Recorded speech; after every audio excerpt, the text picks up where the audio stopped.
Hey guys, welcome back to my channel. അപ്പോൾ ഇന്നത്തെ ഞങ്ങളൊരു വെറൈറ്റി കണ്ടൻറ്റായിട്ടാണ് വന്നിട്ടുള്ളത് കേട്ടോ. അത്ര വെറൈറ്റി ആണെന്നറിയില്ല, എന്നാലും ഞങ്ങൾ ആദ്യമായിട്ടാണ് ഇങ്ങനത്തെ കണ്ടിടുന്നത്. അപ്പോൾ ഗായ്സ്, രാത്രി ആയപ്പോൾ ഞങ്ങൾക്ക് എന്തെങ്കിലുമൊക്കെ കഴിക്കാനൊരു കൊതി. അപ്പോൾ ഞങ്ങൾ കിച്ചണിൽ പോയി നോക്കിയപ്പോൾ ആ കടണ്ടാകുന്നത് ഈപ്പിയാണ് കേട്ടോ.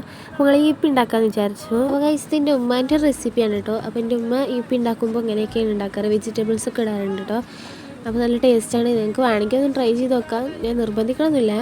അപ്പോൾ ഗൈസ്, നമുക്ക് ഉണ്ടാക്കാൻ തുടങ്ങാം. അപ്പോൾ ഗൈസ്, ഫസ്റ്റ് ഞാനിതാ ഒരു ചട്ടി എടുത്തിട്ടുണ്ട്. അതിനുശേഷം കുറച്ച് വെളിച്ചെണ്ണ ഒഴിച്ചു കൊടുക്കുക. എന്നിട്ട് ആ വെളിച്ചെണ്ണ ഒന്ന് ചൂടായി വന്നിട്ട് അതിലോട്ട് ഇതാ സവാള ഇട്ടിട്ടുണ്ട്, തക്കാളി ഇട്ടിട്ടുണ്ട്, പച്ചമുളക് ഇട്ടിട്ടുണ്ട്. പിന്നെ അതിലേക്ക് ഇടുന്നത് അതൊന്ന് വഴണ്ട് വരുമ്പോൾ കുറച്ച് മസാലപ്പൊടികളൊക്കെ ഇടുന്നുണ്ട്. ആദ്യം ഇടുന്നത് മുളക് പൊടി, ഉപ്പ്, ഗരം മസാല, മഞ്ഞൾപ്പൊടി, പിന്നെ ചിക്കൻ മസാല ഇടുന്നുണ്ട് കേട്ടോ. അപ്പോൾ ഇത്രയൊക്കെ മസാലപ്പൊടികൾ ഇടുന്നുള്ളൂ കേട്ടോ. പിന്നെ അതൊക്കെ ഒന്ന് വഴണ്ട് വന്നാൽ അതിലേക്ക് ടൊമാറ്റോ സോസ് ഒഴിച്ചു കൊടുക്കുക. അത് വേണമെങ്കിൽ ഒഴിച്ചാൽ മതി, നിർബന്ധമൊന്നുമില്ല. എന്നാലും അതിട്ടാൽ കുറച്ചുകൂടി ടേസ്റ്റ് ആയിരിക്കും കേട്ടോ, അതുകൊണ്ടാണ് അത് ഇടുന്നത്. പിന്നെ ടൊമാറ്റോ സോസ് ഒഴിച്ചതിന് ശേഷം അത് നന്നായിട്ടൊന്ന് വഴണ്ട് വന്നാൽ നമുക്ക് ആവശ്യത്തിന് വെള്ളം ഒഴിച്ച് കൊടുക്കാം കേട്ടോ. ഞാനൊരു 3-4 ഗ്ലാസ് ഒഴിച്ചിട്ടുണ്ട്.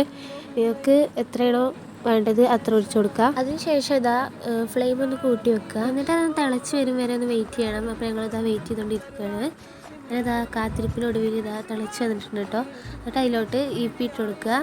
എന്നിട്ട് അതിലുള്ള മസാലയും കൂടിയും അതിലോട്ട് പൊട്ടിച്ചിടുക കേട്ടോ. എന്നിട്ട് അത് നന്നായിട്ട് ഇളക്കി കൊടുക്കുക. അതിന് ശേഷം നമ്മളിതാ ഒരു എഗ്ഗ് പൊട്ടിച്ച് കൊടുക്കുന്നുണ്ട്. പിന്നെ അതാ വീണ്ടും ഒന്ന് ഇളക്കി കൊടുക്കുന്നുണ്ട്, എഗ്ഗ് എല്ലായിടത്തും ഒന്ന് എത്താൻ വേണ്ടിയിട്ടാട്ടോ. എന്നിട്ട് അത് കുറച്ച് നേരം ഒന്ന് വേവിക്കുക. അപ്പോൾ അതാ വെയിറ്റ് ചെയ്തുകൊണ്ടിരിക്കുകയാണ് കഴിക്കാൻ വേണ്ടിയിട്ട് കേട്ടോ. അപ്പോഴത്തേക്കും ഇവിടെ ഒരാൾക്ക് നല്ല ഉറക്കം വന്നിട്ടുണ്ട് കേട്ടോ. അവൾക്ക് മാത്രമല്ല, എനിക്കും നല്ല ഉറക്കം വരുന്നുണ്ടായിരുന്നു. അങ്ങനെ ഇതാ കാത്തിരുന്നതാ ഈപ്പി ആയിട്ടുണ്ട്. അപ്പോൾ ഞങ്ങളിതൊരു പ്ലേറ്റിലാക്കിയിട്ട് കഴിച്ചുകൊണ്ടിരിക്കുകയാണ് കേട്ടോ. നല്ല ടേസ്റ്റ് കണ്ടിരുന്നു, നിങ്ങൾക്ക് വേണമെങ്കിൽ ട്രൈ ചെയ്ത് നോക്കാം. അപ്പോൾ ഗൈസ്, ഇത്രയുള്ള ഇന്നത്തെ വീഡിയോ. അപ്പോൾ വീഡിയോ ഇഷ്ടപ്പെട്ട എല്ലാവരും ഒന്ന് ലൈക്ക് ചെയ്ത് സപ്പോർട്ട് ചെയ്യണേ. അപ്പോൾ ഗൈസ്, അടുത്തൊരു അടിപൊളി വ്ളോഗുമായിട്ട് കാണാം. അപ്പോൾ അതുവരേക്കും എല്ലാവർക്കും ബൈ ബൈ.